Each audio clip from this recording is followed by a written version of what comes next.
우리나라는 인구 감소 문제를 겪고 있지만 국내 미등록 이주민은 증가하고 있습니다.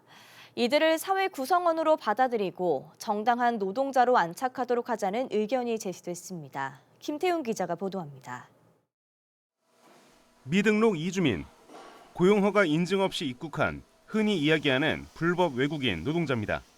법무부 발표에 따르면 지난해 10월 기준 미등록 이주민은 43만 명에 이릅니다. 2010년대 초반만 해도 10만 명대였는데 10년 사이 4배가량 급증했습니다. 한국기독교사회문제연구원 주최로 열린 토론회에서는 법조인과 시민단체 또 종교인이 참여해 한국 사회 속의 타자인 미등록 이주민 정책에 대해 논의했습니다. 참석자들은 미등록 이주민에 대한 포용 정책이 강화돼야 한다고 입을 모았습니다. 기독교 가치관을 기반으로 한 상생의 의미로 접근한 것입니다. 파주에서 이주민 사역을 하는 성공회 김현호 신부는 법무부 자료를 인용하며 파주시 외국인 노동자는 지난해 8천 명을 넘었고 미등록 이주민까지 감안하면 2만 명을 넘을 것이라고 설명했습니다. 그러면서 지역경제 활성화를 위해서라도 이주민을 포용해야 한다고 강조했습니다. 이분들이 굉장히 생활인으로서 소비자가 되면 지역경제도 활성화됩니다. 컨테이너가 아니라 그럴싸한 방이 구해지면 텔레비전도 사다 올 것이고 꽃도 사다 올 것이고 밥도 더 잘 해먹을 거 아니냐. 그러면 그 마을에 있는 슈퍼가 더 활성화가 되는 거지. 미등록 이주민이 우리 사회 구성원으로 안착하기 위한 법적, 제도적 손질 방안도 나왔습니다.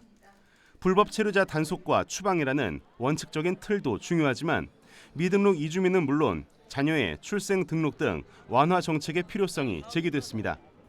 정당한 거주 등록을 마치도록 제도를 마련하고 정부 지원을 보장받아야 인구 감소 시대에 사회 구성원으로 거듭날 수 있다는 설명입니다. 근데 이 자녀들의 인권은 정말 심대하게 침해를 받고 있는 부분이 있기 때문에 이제 이런 분들도 해소하기 위해서는 이제 불법 체류자 수를 좀 줄일 필요가 있을 것 같습니다. 다만 강 변호사는 자녀를 국내 체류 수단으로 악용하려는 불법 체류 문제도 간과할 수 없다며 촘촘한 준비가 필요하다고 강조했습니다. 이 밖에 시민단체에서는 과거와 달리 지역이 스스로 나서 미등록 이주민의 의견을 담는 공론장이 활성화되고 있다며 교회의 기능을 언급했습니다.